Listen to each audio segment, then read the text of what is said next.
Welcome back to MMA Oddsbreaker. Frank Trigg. That is, of course, Ryan Bader. Getting ready to fight Rafael Cavalcante coming up here on UFC 174. Ryan, how's it going with you right now?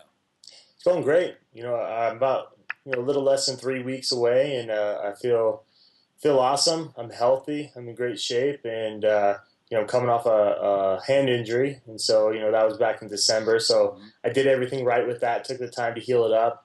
Got back in the gym. I was pretty much doing what I could the whole time, and then when I was cleared, training hard, and I feel good. I feel like I'm getting sharper and sharper every training camp, and every fight that I go out there and get in. It's better for me and more experience, and I get to kind of work on the stuff that I've been working on in training and implementing that.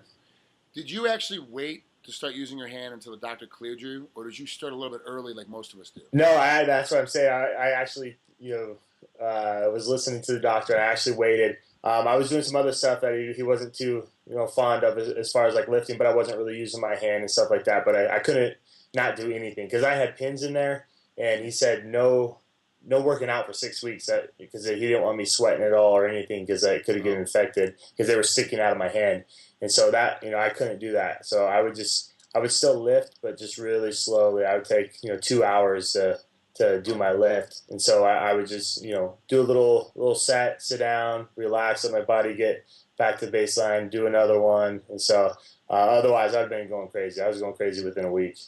Are you a very? It's been said, especially with GSP, kind of saying I need to get away because I have OCD. Yeah. It seems like every great athlete I've ever met kind of has a bit of it, if not a severe case of it, because that's how we're able to get patterns and rhythms and understand moves and techniques and recall them in the middle of a heat of battle. Do you feel like sometimes with especially with a hand injury, not just the injuries, but just in general, when something kind of sets off your day, like I can only do this for a couple of days. I have to get back in the gym. I have to get back to my routine.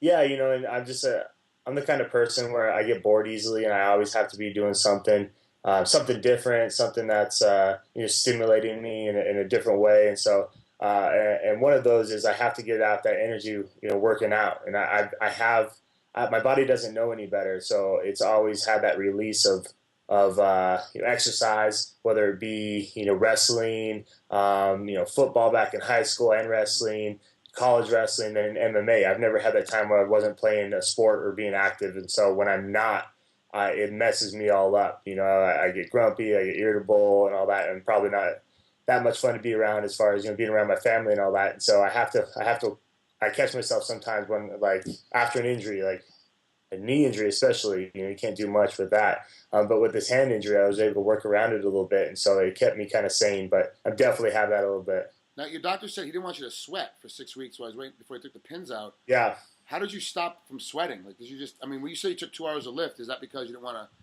sweat and make the hand loose? I didn't want to start sweating profusely. I could get a little damp and all that, but I had basically, I had pins going through my bone, holding them together, holding them aligned, and they were sticking out of my hand. And so when it came time to pull those out, he literally took a pair of needle nose pliers and pulled them out, which was the worst. Well, I wouldn't say pain, but worst feeling I've ever had. But he didn't want sweat to get in there, and especially like MRSA or something, and all of a sudden it goes right to my bone. It's not just getting in my skin; it's going right through my bone. So he was, extra careful about that, and that's why I would take my time. And then, once those got out, then it was, I was good to go as far as sweating. But I still had, it took some time. It takes a little longer than having a plate in my hand, and we wanted to go that route, so I don't have any hardware.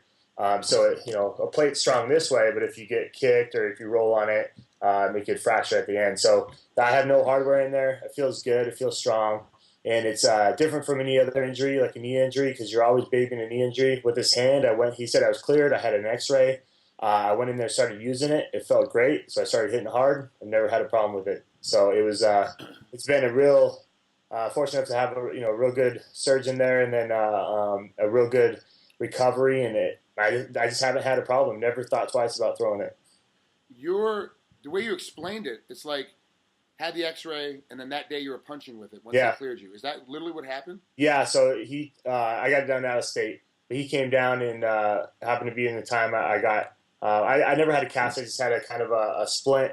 I was able to take it off here and there, but not. I was careful with it. When I was doing it, an X-ray kind of every other week, and then finally got the X-ray, sent it to him. It looked real good.